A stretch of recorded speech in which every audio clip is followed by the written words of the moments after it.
ప్రకటన గ్రంథము 15వ అధ్యాయం 3-4 వచనాలు. వారు, ప్రభువా దేవా సర్వాధికారి, నీ క్రియలు ఘనమైనవి, ఆశ్చర్యమైనవి. యుగములకు రాజా, నీ మార్గములు న్యాయములను సత్యములునై ఉన్నవి. ప్రభువా, నీవు మాత్రము పవిత్రుడవు. నీకు భయపడని వాడెవడు? నీ నామమును మహిమపరచని వాడెవడు? నీ న్యాయ విధులు ప్రత్యక్షపరచబడినవి గనుక జనములందరూ వచ్చి నీ సన్నిధిని నమస్కారం చేసేదరని చెప్పుచు మోషే కీర్తనయు గొర్రెపిల్ల కీర్తనయు పాడుచున్నారు.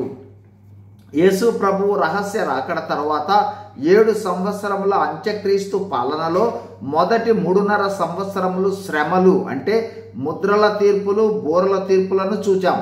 చివరి 3.5 సంవత్సరముల మహాశ్రమలను గురించి ధ్యానిస్తూ ఉన్నాం.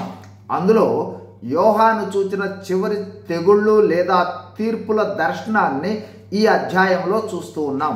ఇప్పటి వరకు పరలోకంలో 7 తెగుళ్ళు చేత పట్టుకొని ఉన్న దూతలను, అగ్నితో కలిసి ఉన్న స్ఫటికపు సముద్రము వద్ద దేవుని వీణలు ధరించుకొని అంత్యక్రీస్తును జయించిన వారు నిలిచియుండుటను చూచాం.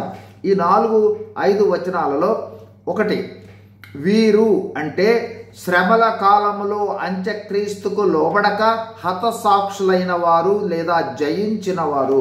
2 దేవుని వీణలు పట్టుకొని ఆరాధిస్తూ ఉన్నారు. 3 ఎలాగంటే, ప్రభువా దేవా సర్వాధికారి, నీ క్రియలు ఘనమైనవి, ఆశ్చర్యమైనవి. యుగములకు రాజా, నీ మార్గములు న్యాయములను సత్యములను. నీవు మాత్రము పవిత్రుడవు. నీకు భయపడని వాడెవడు? నీ నామమును మహిమపరచని వాడెవడు? నీ న్యాయ విధులు ప్రత్యక్షపరచబడినవి కనుక జనములందరూ నీ వద్దకు వచ్చి నమస్కారం చేయుదురు అంటే ఆరాధిస్తారని చెప్తూ ఆరాధిస్తూ ఉన్నారు.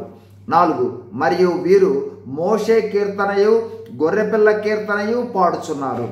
5 మోషే కీర్తన విమోచన కీర్తన అంటే ఇశ్రాయేలీయులు ఐగుప్తు బంధకముల నుండి విమోచించినప్పుడు సంతోష ఆనందములను వెలుగుచ్చు కీర్తన.